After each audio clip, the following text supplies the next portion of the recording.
before you make a decision on whether you should buy a stock or you should sell a stock, right? Before I commence, before I really go into my slides and everything, I would like to ask two, three people what they think valuation is, right?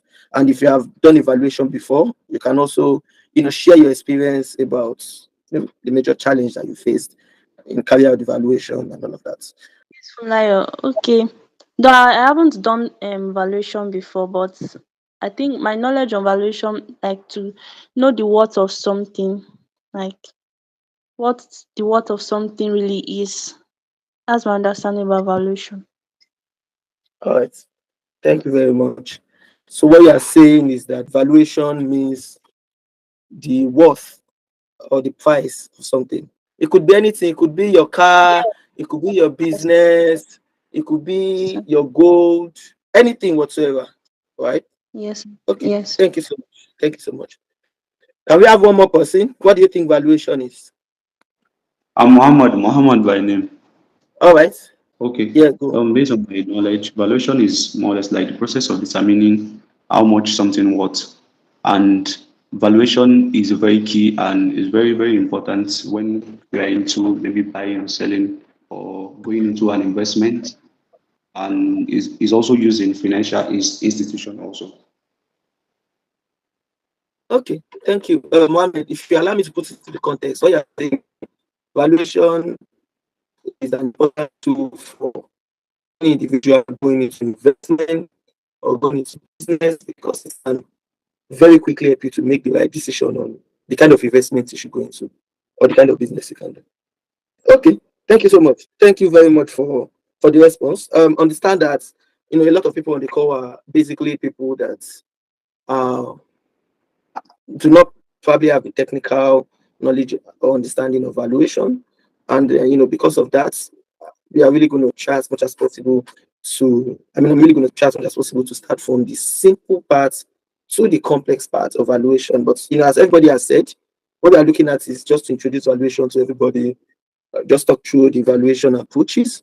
And at the end of the day, we'll do a practical session using the financial statement that I advise that we should download. The next financial statement. Taking that 2020, 2019, when you take financial statement, I would imagine that it's historical, it's gone by, we look at the nitty gritty and carry out the evaluation as the case may be. And at the end of the day, we all can now decide whether the evaluation makes sense or otherwise. But I would really appreciate your rapt attention as I walk you through it. Okay? Yeah. So I quickly define valuation, right, as how the story of a company, the history of the company, the brand, the products and markets is translated into dollars and cents, right? It's basically you looking at how has this company historically performed. See, valuation can look very abstract, right? But for the business context, what you're basically looking at is what is the worth of the business. And it is quite impossible for you to ascertain the worth of a business without looking at the story of the business or the company or how they've transited. And a simple story could be let's say Facebook in 2004, they launched from somewhere in the US. By 2005, let's say they have 100 people sign up. By 2006, they have 200 people sign up. By 2010, they have like 10,000 people sign up. You would see that that story is more or less, a progressive story. And what that implies is that if the business at ab initio was worth zero, because of the growth in the customer acquisition, i.e., the users of the platform, you would agree with me that the value would naturally increase. So, at the point of carrying out a business valuation, what we valuation analysts try to look at is what's the history of this company? And this company, a company that has been flourishing over time, how has their revenue grown? What is their brand like? Right? If you look at the banks as an example, we all would be very comfortable to put our money in Access Bank or in GT Bank instead of over putting our money in a bank that is just new. Let's say Philip and Co Bank. And why are you making that decision? Why are you not putting your money in Philip and Co Bank? The reason is because Access Bank has been in existence for a very long time, say almost 20 years now, right? You have like an historical trend. In the last 15 years, you've not heard that somebody just came to swallow their money or a snake swallowed their money. You did not hear that the CEO is under probe for embezzlement and all of that, right? And that's why you trust the money that you are keeping with Access Bank, right? On that thing, what kind of product do the business have? I'm using the banking sector as an example, right? They have savings, they have fixed deposits, they have loan, they have a lot of asset management, investment banking, and the likes. You are looking at their product, and then you are considering whether that product is viable or not, right? In Nigeria, everybody needs an asset manager or asset management firm that would manage their monies per se, right? Or in Nigeria, everybody needs like an investment bank that would help them at the point of carrying out their transaction, right? So sell part of their business or to acquire another business. Because of that, we can almost fairly conclude that the banking sector in Nigeria would have a value that has the potential to increase. Let's not say on the flip side, what I do is selling of kidney in Nigeria. In today's market, can I go on TV and say I'm selling kidney? Anybody that has kidney that wants to sell and all of that? No, I can't do that. And even if anybody gets to know that person, an ideal person, will not invest his or her money in that kind of business, right?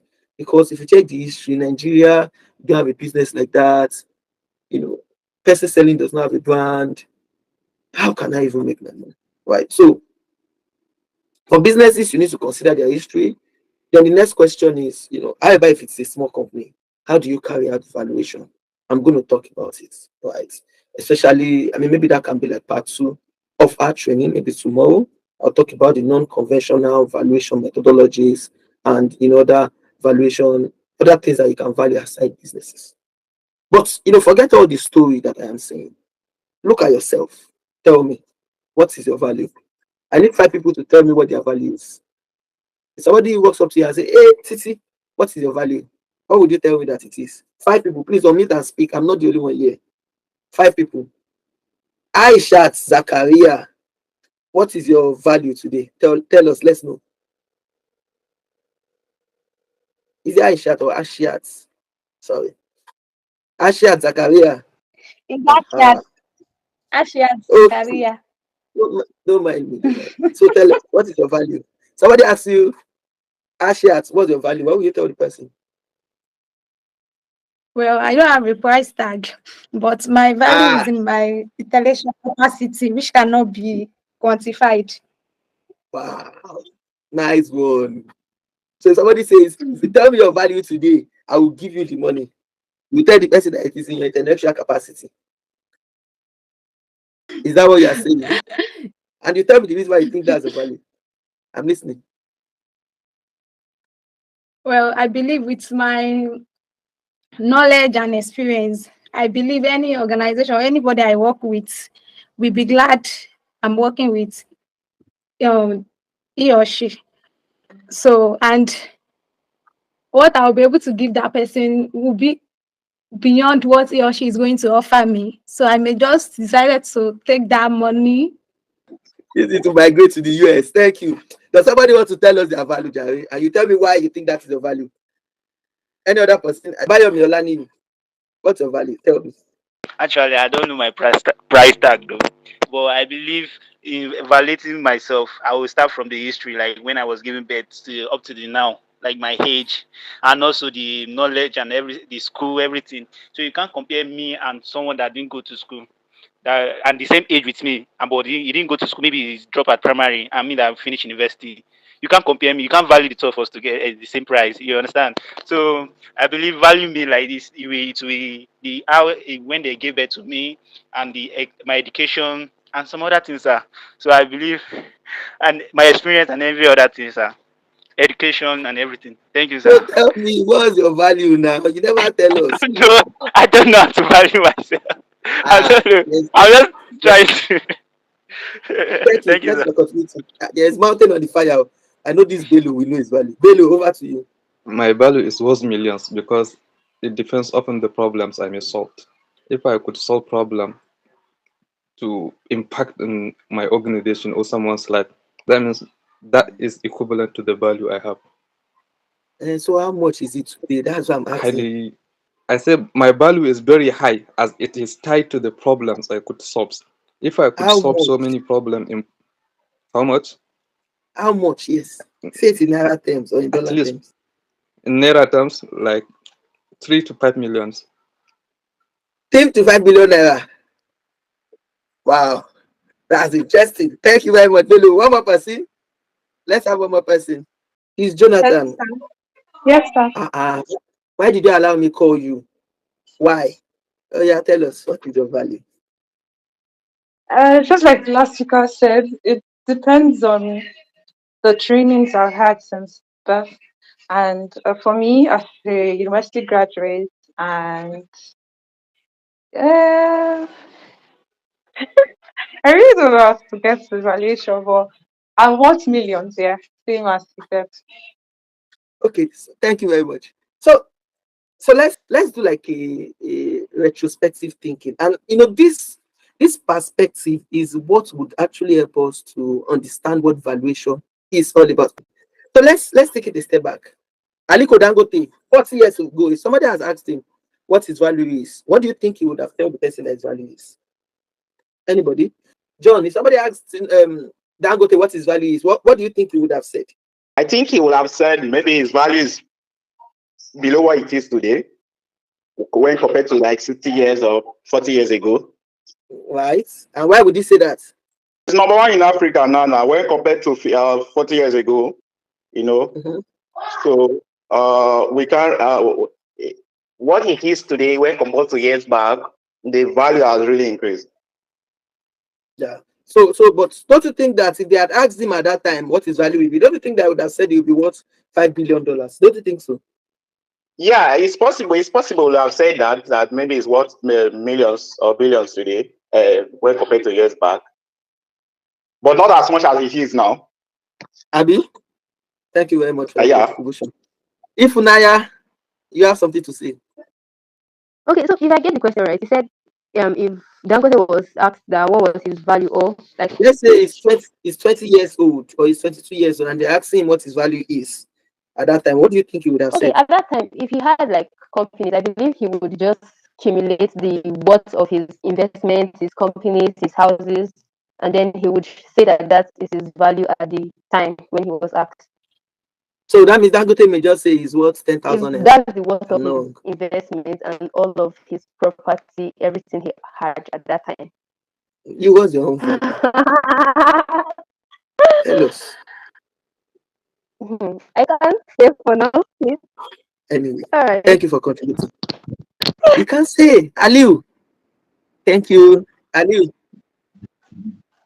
Okay, if he's been asked, okay, what is his value? I think he's going to look at what he's doing presently and where he's going in the future. So I think that would determine what his value will be. Yeah, so that means he must have just said 50,000 naira because he's a northerner now. Any of them doing is to have money. Thank you for your contribution. Amos? Okay, I think if he was Mhm. asked that question 20 years ago, he would have considered his future earning potential. I mean, in my own opinion, I feel the value of something might be different from the current price of that thing.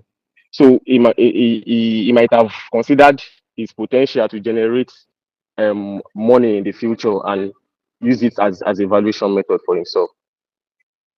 Thank you very much, Amos. Really, really do appreciate you for this contribution. Seems like we've been waiting for you. But yeah, you made a very vital point. You said the price of something today is different from the value of that thing. So what that means is that there's a need for you and everybody on this call, including myself, to always consider the future potential of an entity in order to determine what the value is.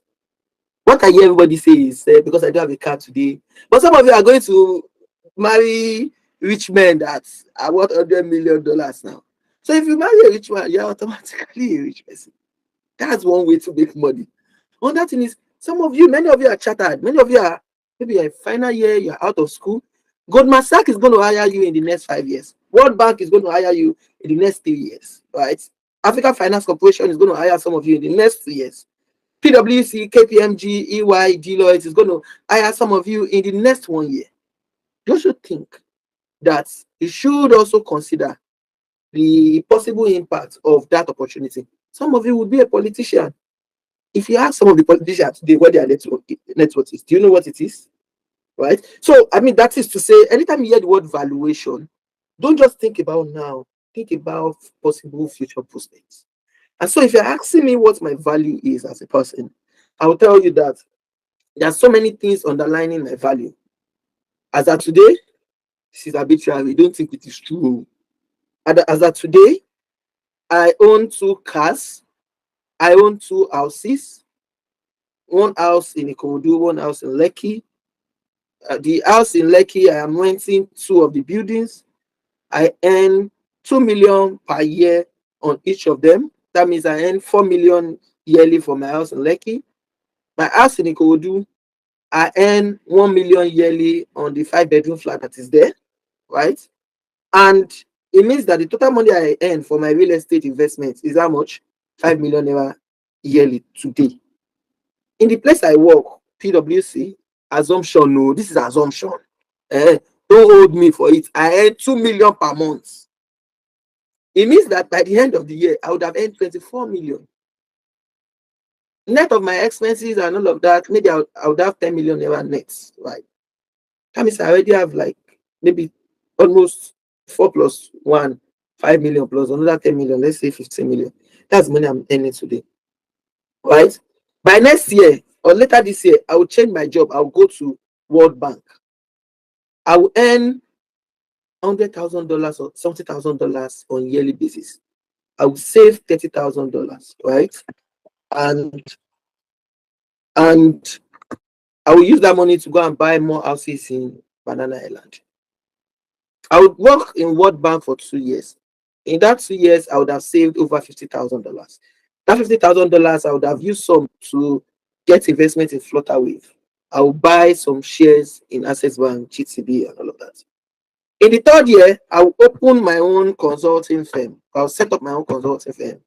And in the 1st year, I'm going to make a revenue of 100 million because all of you on this call will bring your clients to me. All of you. Each client is going to pay me at least 5 million per engagement. 5 million times 60 is 50 times 6. That is even 300 million, right? I also get other clients, 500 million in year 1, 700 million in year 2, 900 million in year 3. Out of all those money, I'm saving some. Now, after 3 years in my consulting firm, I'll go and get oil well. The government will give me oil well or oil rig. I will start gas production. On yearly basis, I'll be making nothing less than $8 million on my gas production.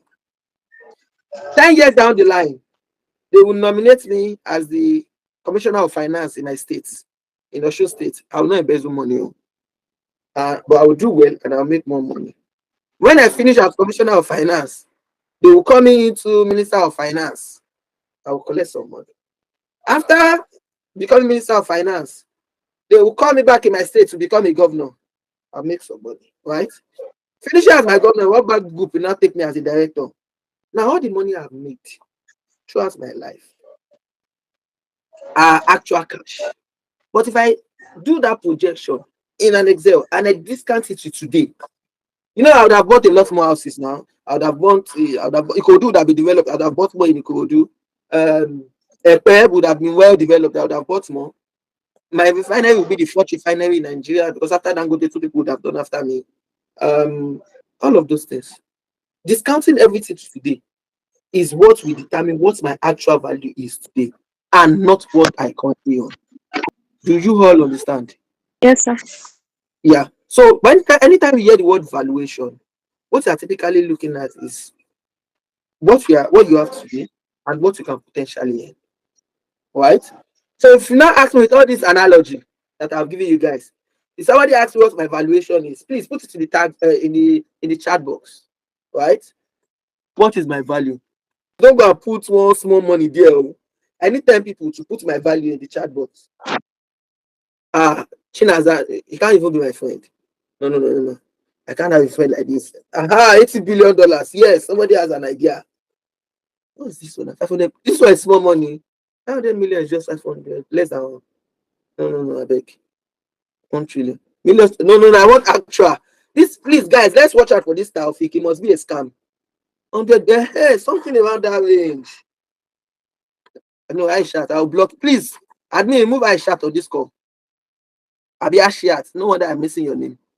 1 million naira. You will give to charity and maybe a I will not be. I know who this person is. No, no, no. I can't forgive you, Moses. 100 on this $100 million. It's just small money. People today go, I'm worth more than $100 million. Who else?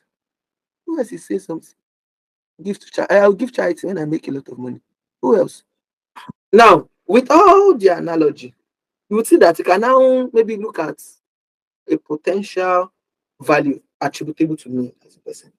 So if at that point when Dangote was 25, somebody has asked him what is his value, he doesn't know that we won't Dangote refinery now. But if you put everything in Excel in a very pragmatic way, that okay, in year one, I'm going to do this, in year two, I'm going to do this, in year 5, year 10, year 20, year 30, I'm going to do this, and hence my value is this. That would be a very good way to look at it. So somebody's question is valuation futuristic? Yes, it is. So valuation is just like you want to get married to somebody. Will you marry a guy that is smoking weed under the bridge with the hope that you will now give birth to children that will go to Harvard? Is it very easy? No, it is not. But if you're on the right trajectory, let's say, for instance, as a lady, you marry the son of Dangote. Nobody wants to, you don't want, you already know you have high value, right? So the question is, how then do you determine the value of a company today? And that is what our definition has talked about. He said that you look at the story of the company. The same way you look at the story of Dangote, right? Or look at the story of anybody that is big in Nigeria economy, right? And then use it to, to decide what the value is. But that's just on a lighter note, just so that we understand that valuation is not just what it is today, it is what it is today, plus what it will be tomorrow, plus what it will be next tomorrow, and all of that, right? Um, Naturally, every business wants to generate profit, but time frame, method, and expectation would always differ, but the goal is the same: profit maximization. And in reality, valuation is intrinsic, right? Some bit of valuation is science, and I'm going to explain. Some bit is art. The right answer is somewhere in the middle. We don't know where the middle is. There's some school of thought that believes that valuation is 70% art and 30% science, while there are some that believe that it is 70% science and 30% art. But when we mean valuation, a bit of valuation in science, what do we mean? There are methodologies that needs to be used from time to time to determine the value of a business. And I'm going to walk you through this method, right? And that is the science part of it. That is the methodological part of it. Science means thinking, right? Why the arts is now linking it, adding it, putting everything together. What I'm saying in essence is, before you arrive at evaluation, you need to consider the method you need to adopt. That's number one. Number two is you don't have to tie all the knots. That Excel and everything you put together is, the artistic parts of valuation. But in real life, why do people really carry out valuation? In the US and many advanced countries, people will carry out valuation because of divorce proceedings, right?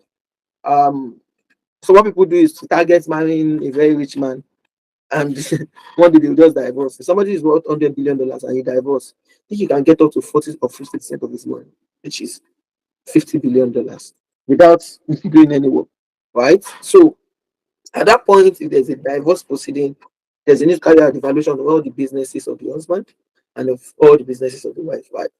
If you want to invest in equity, I have some stocks that I've invested in, right? Before I carry out those investments, I would very quickly try to carry out an indicative valuation of the business, right? If I think that the business value is going to increase based on, their historical performance. Because I mean, if I ask you, how do you determine whether you should buy GT stock instead of buying Zenith stock? Is their performance over time, right? And then you now make a decision that okay, I should buy GT or maybe I should buy Zenith, right? Because over time it's going to increase in value, right? Another thing is for M&A, right? If there is going to be an M&A, and you know what M&A is. Merger and acquisition means two companies coming together to bear one name, right? Or two companies coming together and they take up a new name, all right? So I mean, just to confirm for everyone on the call, is marriage a merger or marriage is an acquisition? I need two people to answer me. I think marriage is a measure because Marriage is the coming together of two persons to make one whole. So I think marriage So is a measure. Abby, good. Thank you. One more person. Who thinks otherwise, really? Okay, so I think marriage is a major. So I'm in support of what she said because when they come together, they kind of put their assets together and then they are stronger as one. So guys, just watch that lady. She'll be good for merger, right? Because what I hear you say is if you are any 100 million and your husband is any 100 million, you put that money together. I people easy to do the same thing, Abby. Exactly. Well done. Anyway, I think exactly okay. In today's market, marriage is more of a merger. You know, before now, marriage used to be an acquisition, right? Because the men naturally do not want their wives to work. Many times they own very big piece of land and they just go to take the woman from somewhere. Doesn't have to do anything, just take care of the house and all of that. And they are fine. Okay. But today is more of merger where people come together and all, right? And I mean, there's no one that is better out of the two. I'm talking about business now. Sometimes merger are better, sometimes acquisition are better. What's most important is what you're trying to achieve. Okay. You also need to raise capital. Your business wants to raise capital. You need, to carry out an indicative valuation because the person that wants to give you that money, whether debt or equity, is looking at your potential of paying back, right? To appraise private businesses for taxation reasons, you also need business valuation. So yeah, just emphasizing that business valuation is very key, an important component of finance. And if you look at the right side of my slide, so I'm saying that the worth of a business, I mean, this is my coach, right? 2024, right? I said the worth of a business or subject is measured. Please listen and look at this clearly. Is measured not by what has been put into it, right? But by what can be taken out of it. What does it mean? It's not by how much you suffer that will determine how much money you can make. The reality is how much money can you make, right? You can put, you can put 100,000 naira in a stock, and after 6 years, that 100,000 naira is now worth 100 million naira, as an example.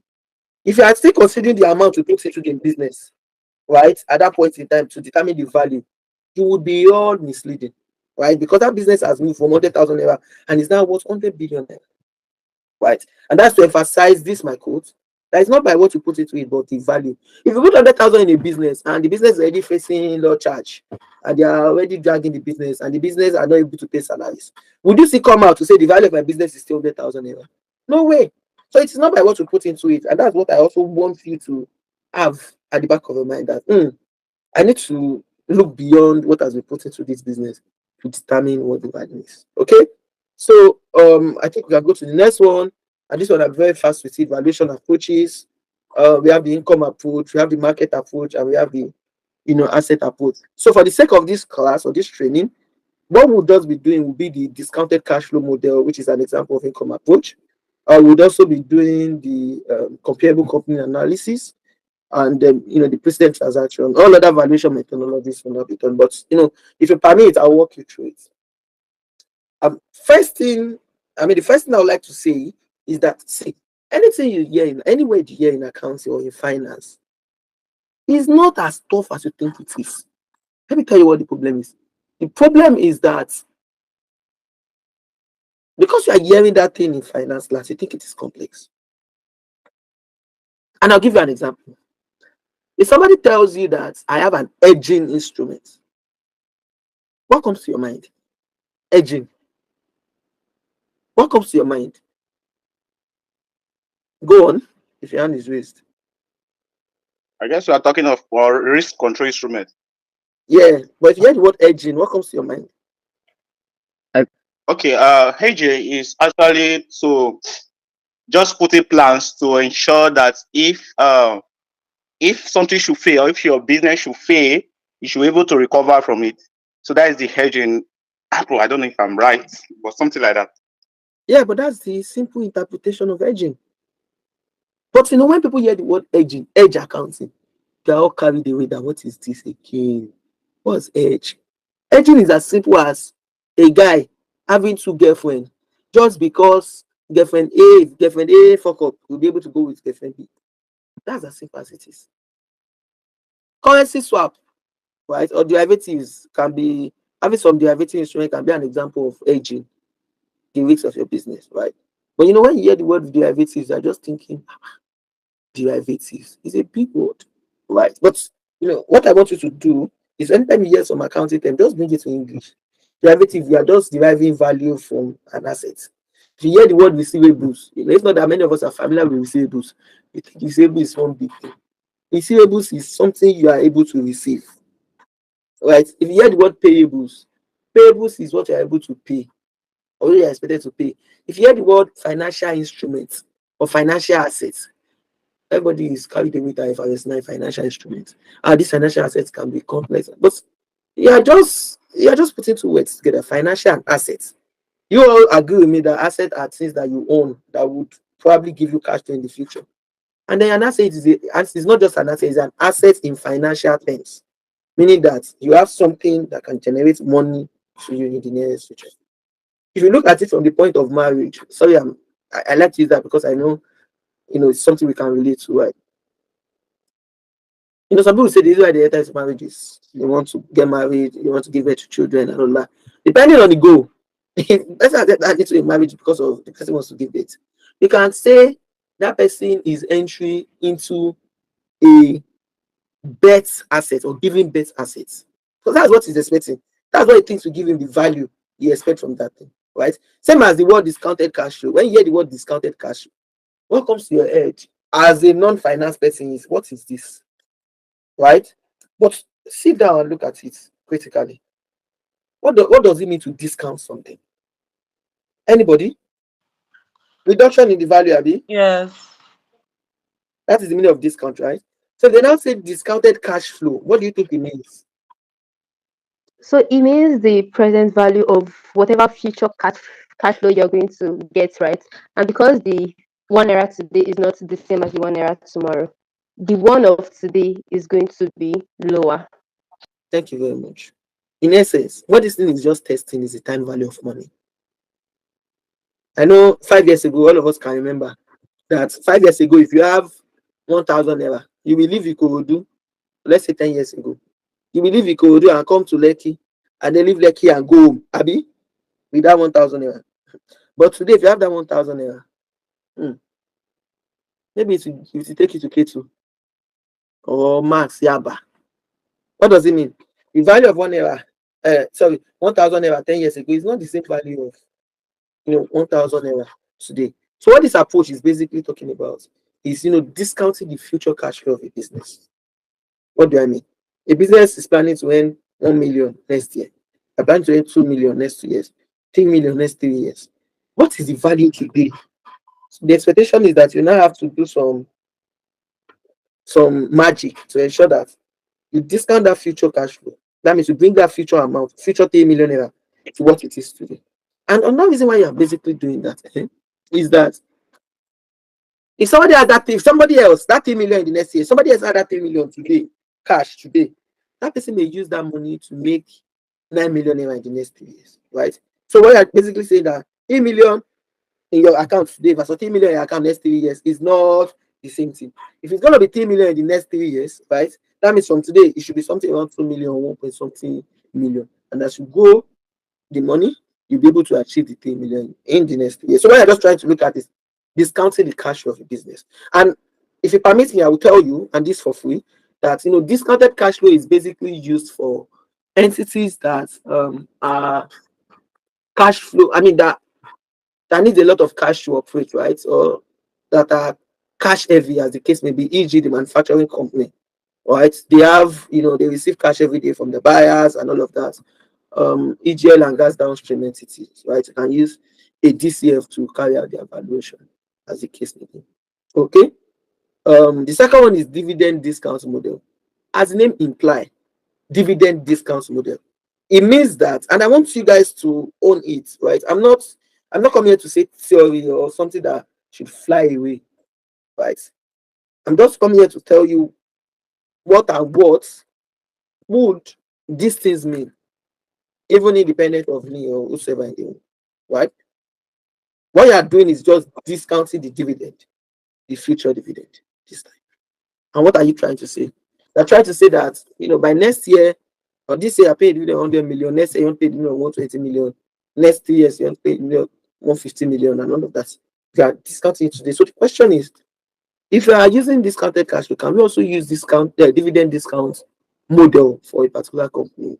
The answer is yes, but dividend discount model is tricky, right? Why? Because only a company that is paying dividend and have been paying that dividend consistently should use dividend discount model. In Nigeria, I'm not sure the companies listed are paying dividend. Or let's say a new company that you're investing in, let's say it's not even on the exchange. If somebody is doing the valuation for you and is using dividend discount model, that person may be wrong. You know why? Because anything happens to the business, and what dividend mean is you are going to be taking part of the cash of the business, right, in the nearest future or by next year. Because you are looking at how much dividend am I going to pay my people next year. So for a business that is new, that does not have a dividend payout ratio, dividend policy, using dividend discount model may not be right or will not be right to carry out the valuation, except if they have it in pen and paper, right, that you must pay dividend. But as an equity holder or as an equity owner of a business, if you're supposed to pay 100 million next year, and you notice that the business needs a lot of cash to continue flowing, right, or floating rather, you can't tell them that they must give you the 100 million naira. You tell them that, okay, you know what, continue using the money to do what, to run the business. That means that the dividend you are expecting is not even sure. Just make a discrepancy between both of them. For this year, you can use it for any kind of business, especially when they have cash flow, right, or cash heavy, right. For dividend discount model, what you're thinking of is to discount the dividend, but it will only be used for companies that already has an history of paying dividend in the past years. Another thing that can come to your mind as a question is how many years is enough for you to decide whether a company can consistently pay dividend? I would say 5 years. Why? Another thing is that there's a tendency that the payout ratio of companies differ. So let me use the banks as an example. If Zenith Bank is worth $100 billion, I mean, this is just arbitrary, right? It's safe for you to say GTB is worth $98 million or $105 million between that range. You cannot say Zenith Bank is worth $100 million and GTB is worth $10 million. You cannot say that because they are comparable companies. Do you agree with me? Yes, sir, we do. Yeah. So what I'm just trying to say is business that are close in terms of activities and sizes would most likely, or it's just appropriate for them to have the same value, right? So, but the problem with using DDM to carry out the valuation of those companies, if the dividend payout policy in GT is 20%, and the dividend payout policy in Zenith is 80%, right? The implication of that is GTB is going to have higher value than Zenith Bank. Why? Because what payout ratio is talking about is how much are you paying out of the business. GT is 20%, Zenith Bank is 80%. GT will have a value higher than Zenith Bank because they're not paying all their money. What it means is that they are retaining a lot of their cash to be able to give a lot of loan to their customers, right? And you know what? The more loan they give, the more interest income they earn, right? And that will be the bedrock of their valuation. I think that should lead me to the third one, which is residual income. Now, an example of residual income is excess return model. So for banks and other financial services company, because what I'm trying to pass across is what kind of company use each of this methodology, right? I've already mentioned that for GCF should be for company that Yes. manufacturing, FMCG, and all of that, right? Oil and gas downstream, many companies, right? Companies that are producing, buying and selling, and all of that. DCF is fine. PDM for related companies also, but they must be paying dividend. And the third one, residual income, which we have access to model as an example of RI, is usually used by a bank, right? And the reason is because, if you check the bank business model, the bank of other financial services, insurance, pension, and the likes, right? If you check the bank's financial statement, their income, interest income, is generated as a result of the money you are depositing. Meaning that the major driver of a bank's revenue is the asset, is the balance sheet, is the financial liability that they have. Because the way it works is when you deposit money with them, to you it's a financial asset because you have deposited cash to a bank, and it's a financial asset according to IFRS 9 because it's something that has given rise to you giving money to somebody, and somebody in essence is expected to return the money back to you, right? So to you it's a financial asset, to the bank it is a financial liability. The banks now take that money and now go and borrow XML PLC and get interest income, and that is where they generate their money from. So what that means is, the more the monies we are deposited with the bank, the more the monies the bank has to give to their customers, and the more the revenue they can earn. The major driver of a bank's revenue is the financial liability, and so in order to carry out their valuation, excess return model would be appropriate, right? And for that excess return model, I mean, you can catch up with it. What you're basically looking for is the capital charge, right? Where you try to get the economic value add, you try to get, the forecasted income, right? You get like a discount rate, as the case may be, which is usually cost of equity, because the bank does not think that they are carrying out. I mean, the bank are not seen as a company that is really carrying debts in their books because of their business model. Even if the money we are giving them is like a debt, right? So you just use cost of equity to discount the capital charge in order to get the value of a bank. I mean, by tomorrow, I mean, when I finish this, if you still have a bit of time, I can walk you through a simple excess return model, right? As the case may be. Okay, so in summary, this CF for cash-based business, DDM for companies paying dividend consistently, and RI, which we have excess return model as an example for companies that are in the financial service industry. Okay, the second one is the market approach. Market approach is just looking at the market and using that to determine what the value is. And I think I've kind of touched it, right? If you look at Zenith Bank and you think Zenith Bank is worth $10 million, you can just conclude that GT2 is $10 million. And that's what this does, right? But the problem we face sometimes in practice is, you may not see a company that is really like for like. For example, in Nigeria, if you want to value Dangote refinery and you're using market approach, you will not see the comparable in Africa. In Nigeria, you will see in Africa, but in Nigeria, you will not see. That means whenever we are pooling for the comparable companies, we then have to expand our universe to pick, refinery that are outside Nigeria. But because of the macroeconomic dynamics and all of that, it may not conclude that they are close in terms of their operations, right? So it's simply looking at existing company and using it to form an opinion of what the value of that business is. And the example I like to use here, and please, I want you to listen. I'm not a promiscuous guy, and I'm not planning to be a polygamous guy. But let's just assume that I just finished at Harvard and I went to Ghana. I saw one very beautiful lady, right? And that lady is 6 foot tall. She went to Harvard also, right? She finished 5 years ago. She currently works with McKinsey as an example. She has 4 years working experience in McKinsey. She's fair in complexion. She has, is it 9 packs or 10 packs? I don't know how many packs she has, right? She's tall, she can speak English well, and she has good character. If I walk up to the parents and I say to them that, hey, you know what? I want to marry your girl, and they're saying, please, everything. Let's say if I spend $1 million as an example to acquire her. This was acquisition, right? Let's say 2 weeks down the line, I now go to Kenya, right? And I see another lady. The lady did not go to Harvard, but the lady went to Stanford, right? The lady finished 6 years ago, right? The lady currently works with BCG, right? And the lady is 6 foot tall. She's fair in complexion, and she also has figure 10. If I want to marry that lady at that point, I will not even go and negotiate with the father. You know what I'll just do? I'll just send $1 million to the father. Why am I doing that? Is the question. Because I already have an idea of the value of those kind of ladies in the market. Same applicable to businesses. If you can use 10 million naira to acquire a business, a shopping mall in Lekki that has 100 customers on daily basis, right? If you have another shopping mall opposite Lekki that also has 101 or 102 customers on daily basis, you can almost conclude that the value or the amount you pay is going to be the same. Do you understand? Any question? Yes, I'm getting it, sir. Yeah. Okay. Okay. Thank you very much. I don't know if all of us are accountants, right? But you know that IFRS 13 fair value measurement is saying that there's 3 levels of inputs, right? IFRS 13 says that there is what we call the observable market, clearly observable market, and that is the price of the companies that are on the exchange, right? It's clear, the value of assets, bank shares today and all of that. That is the level 1 input. Everybody can see it is clear, right? The standard also went on to talk about level 2 inputs. Level 2 input is when you're looking for a similar company and all of that, right?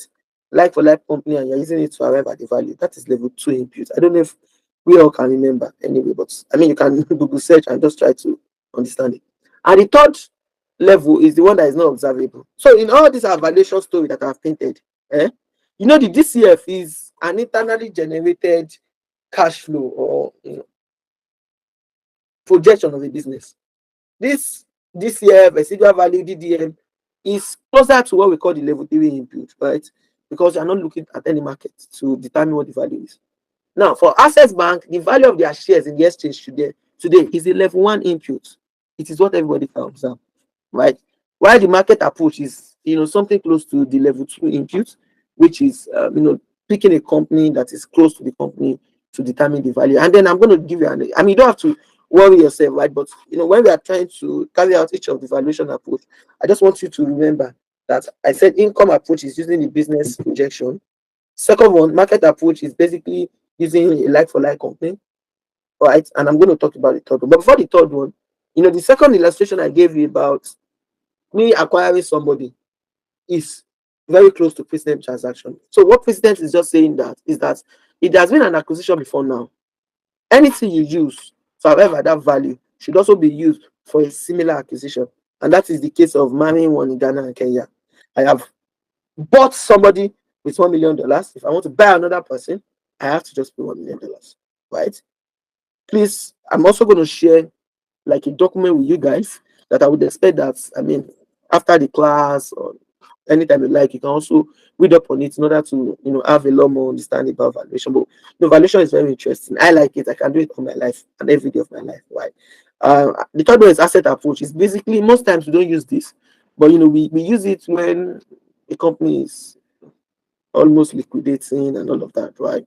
Because what we need to get is the book value of all the asset and liability. And this one is quite complex. I mean, I'm not sure I've done any valuation using this, right? But the understanding is the receivables you see in the books of every business is not necessarily the amount they will be able to collect if the business wind down today. Now, so for receivables for a company that is almost liquidating, you have to then employ like a factoring agent that would help you to get your money from those that are owing you and all of that. It may not be very straightforward as the case may be. For the payables, you then have to go to your creditors and tell them, hey, the business is going bankrupt. I'm owing 100 million, but I'll be able to pay 20 million.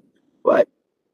For the inventory, right? What you're looking at is if I want to sell everything, because inventory means you sell clothes, all your clothes. And because the business is winding up, a clothes that is 10,000, right? You may eventually sell it for 5,000. And IS2 inventory says that inventory of a going concern business should be carried at the lower of cost and net realizable value. In the case where the cost is the cost of purchase and any other directly attributable cost or cost of developing or manufacturing, as the case may be, and the net realizable value is the selling price less cost to sell, right? You then need to look for the lower in order to carry your inventory. But I know there are some motivations that they are trying to do in the standard, right?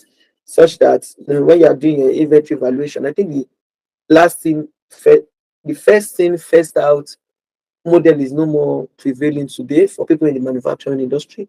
I think what is prevailing is the weighted average method, right? But I hear that the last thing first out to me may also be um, taken off as the case may be. But in practice, I've seen a lot of people using the weighted average method to value their inventory. But overall, when you now get the fair value, right, in line with IS 13, which is the amount that an individual is ready to pay and an amount that an individual is ready to accept at the measurement date, right? When you have the fair value of all the items in the balance sheet, you can then close out to say this is the value of the business. And it could be the market value or the book value, which is very clear. Market value is how much did you buy your car? 100 million.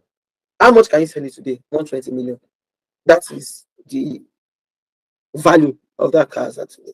Right. For the sake of this training, I'm going to be primarily focusing on the DCF and the market approach method of valuation. I know it's a lot of stories, a lot of things, but I think the practical session would help us to, really understand what we are actually looking to value. Any question? Any question from anybody before we go to the practical session? Any question, any comments, any observation? Anything not clear? Anyone from us? Go on, Aliu. Okay, sir. Under the dividend discount model, you mentioned payout ratio. So I want to know, is it the same thing as dividend discount model? Like I didn't get that part very well. Okay, so for dividend discount model, I'm saying that it's quite tricky for us, valuation analysts, to use dividend discount model. Why? Because the payout ratio from companies differ, right? Even if you are doing evaluation of Zenith Bank and Access Bank, if GT's payout ratio is 20% and Zenith's payout ratio is 80%, their value cannot be the same. So in practice, we really don't use dividend discount model, except if, let's say, the client is hell bent on using it and all of that. But naturally, we really would not use dividend discount model. Okay, sir. Yeah. Okay. So yeah. So for residual value, right? Financial service company, and the reason why residual value is good for financial service company is because you really need the to measure how profitable the business is. You really need to look at the bottom line or the last chain of the financials, which is the net income, to determine the profitability of the business. Because let's think about it. A bank, as an example, if I can quickly show you a bank, if I can quickly show you a bank financial statement, let me go to GTB financial statement. Good. You will see that the depreciation in bank is not a lot, right? The depreciation for banks is not going to be a lot of money. But for manufacturing company like First Bank, sorry, like Flour Mills, Honeywell, Dangote, the depreciation will be very large, right? So let me show you the net income. Aha, look at it. This is the balance sheet. This is the income statement. Now, this is the income statement of the bank as an example. Please note that this thing that we are doing is just for knowledge sake and not something very serious with respect to the bank. Let me just quickly put that disclaimer there. Now, look at GT as an example, right? Um, this is the net interest income for GT. This is 436 billion, right? Look at the depreciation. Depreciation is just 36 billion. All these expenses are not major expenses for the bank, right? You would even see that at the end of the day, profit for the year is even a lot more than the what?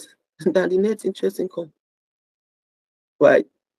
So what that means is for this bank, their major all other expenses and line item after the net income and net expense are also still major items that can affect decision making because they've earned 449 million billion naira.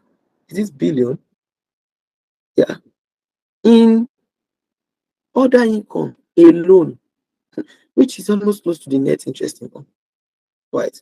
So the profit for the year is what we would use to carry out the valuation using the excess return model. And why? Because it is like the residual income. Underneath for net profit is residual income, i.e., income that you are not necessarily going to be using to, carry out major activities or any activity in your business, as the case may be.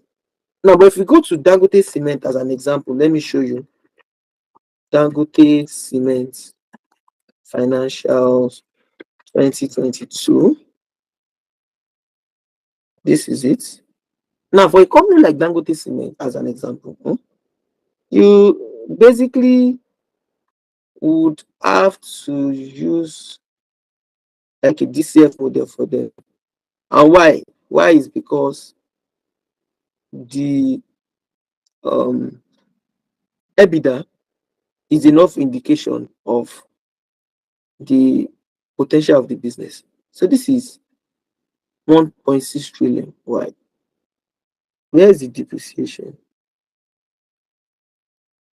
So if you check these selling and distribution expenses, the depreciation will be a significant. In fact, this production cost, if you go and check how much depreciation is in there, if you are not careful, you will see. If you are okay, I think this is it. Is in the cash. 120 billion, right, relates to depreciation. Okay, and the total EBITDA, which is like their cash from the business, is something around, I think we saw it. I think we saw it here. We saw it on that down. Maybe something around 200 and something billion, right? So if you are taking depreciation and then you want to get to the profit for the year, now look at it. They've made 1.6 million trillion. But look at the profit that they have. Just 382 million or billion. So if you're using this to make a decision, it may not really show you the indication of the true position of the business. And here is the reason. Now, for every manufacturing company, there are usually variances in depreciation policies, as an example, right? If a company is using straight line method, let's say Dangote and Lafarge, if Lafarge is using straight line method and Dangote is using reducing balancing method, the profit for the year, even if they make the same revenue, will not be the same. Hence, that depreciation, as an example, has distorted what the net profit is. Another thing.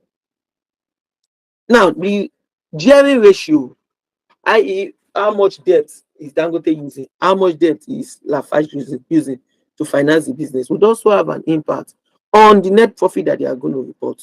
So for this people, as an example, it will never make sense for you to use the residual income method to carry out the evaluation, because this is their bottom line, this is their profit changes based on the impact of all these things.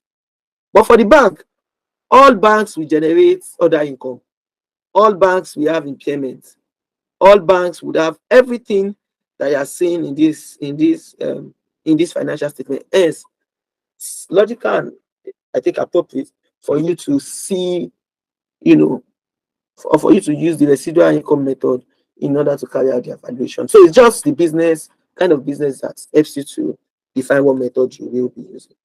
Right? Any other question? So in the financial sector now, which do you think will be the approach we should use? Yeah, I think I already Evaluation. mentioned it. Yeah, so if you are using income approach, right, for a bank, you cannot use DCF, because what is really driving their revenue is your deposits. What you would use will be the residual income method, which excess return model is an example of residual income model, right, for a bank. But if you want to value Nestle as an example, typically would use DCF, right, because they generate money from trading, buying and selling, or producing and selling of their products to customers, as the case may be. Is that clear? Yeah, it's good. Thank you. Thank you very much.